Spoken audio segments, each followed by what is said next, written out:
बड़ा सिंपल सा मामला है और आज खुद नोटिस में मामला भी फरीक भी अब बनाया गया है जो बन रहे हैं, बाकी इस तरह नहीं है। अच्छा, हमारे साथ है फ़ारूक हबीब साहब, हमारे साथ पाकिस्तान तहरीक इंसाफ के रहनुमा। फ़ारूक साहब, बहुत शुक्रिया आपके वक्त का। इस वक्त जेल भरो तहरीक रावलपिंडी में है, उसके बाद दीगर शहरों में मामलात हैं, गिरफ्तारियां भी आप अलामती तौर पर दे रहे हैं। सर, इस वक्त हुकूमत पर आप समझते हैं कि ये प्रेशर बिल्ट हो रहा है इस सारे अमल का?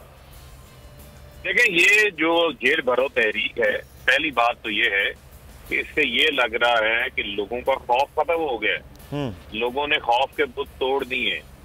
वो लोग जो जेल जाने से खौफजदा हैं, जिनको सजाएं हुई हैं, वो 50 रुपए का स्टाम्प पेपर देकर जेल से फरार होकर वो पहुंच गए हुए लंदन।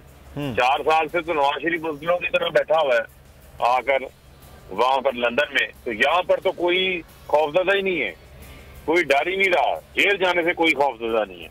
तो लिहाजा मैं समझता हूँ कि ये तहरीक जो है वो कामयाब हो गई है और इस तहरीक के अंदर हमारे जो अपने कारकुनान हैं, जो हमारे अपने जो पार्टी की लीडरशिप है, उन्होंने गिरफ्तारियां दी हैं। शाह महमूद कुरैशी है, असद उमर है, इन सब ने गिरफ्तारियां दी हैं। लेकिन जो आज आपने देखा फयाजुल हसन चौहान, जुल्फी बुखारी, सदाकत अबासी, इन्होंने रावलपिंडी से गिरफ्तारियां दी हैं। कल पेशावर में तो उन्होंने किसी को गिरफ्तार ही नहीं किया, वहां भी हजारों की तादाद में लोग निकले हुए थे। कभी आपने ये मंजर देखा है कि लोग जिनकी जान जाती थी थाने से या जेल जाने से, लोग खौफजदा होते थे? लेकिन ये खौफ इमरान खान ने खत्म कर दिया है।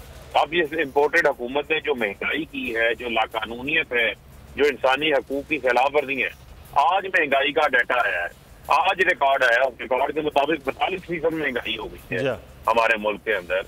आप बताएं, आम आदमी बिजली का बिल कहाँ से देगा, गैस का बिल कहाँ से देगा, पेट्रोल महंगा, डीजल महंगा, जाए तो जाए कहाँ पर आम आदमी? उसके बाद जाने की जगह ही कोई नहीं है। तो सर, जो एक जगह आम आदमी के मामलात और आईने पाकिस्तान के हवाले से बात हो रही है वो सुप्रीम कोर्ट है। तो सुप्रीम कोर्ट में दोनों सूबों में जो इलेक्शन के हवाले से और जिस तरह जजेस पर बाकायदा तौर पर एतराज़ नहीं, हमलों की सूरत नज़र आ रही है हुकूमत की जानिब से, इसके बाद आप क्या उम्मीद इस वक्त रखते हैं जो सुप्रीम कोर्ट में केस चल रहा है? देखिए, बात यह है कि सुप्रीम कोर्ट हमें इंशाल्लाह तो 90 रोज में इंतखाबात का फैसला है। सुप्रीम कोर्ट पाकिस्तान से आए, आइन में बड़ा वाज़ेह है, आइन से बाहर जो है वो किसी इसको ले लो मार। फ़ारूक हबीब साहब हमारे साथ मौजूद, पाकिस्तान तहरीक इंसाफ के रहनुमा, और हम दोबारा से रब्ता करते हैं उनसे। इम्पोर्टेड हुकूमत और उनकी हवारियों की अदलिया के खिलाफ हर्जा सराई, मरियम नवाज की अदलिया और फाजिल जज साहिबान पर शदीद तनकीद। इस घिनौनी साजिश को बेनकाब करने पर बोल को एक दफा फिर नशरियात की बंदिश का सामना करना पड़ रहा है। बोल अदलिया की इज्जत के लिए खड़ा है और खड़ा रहेगा।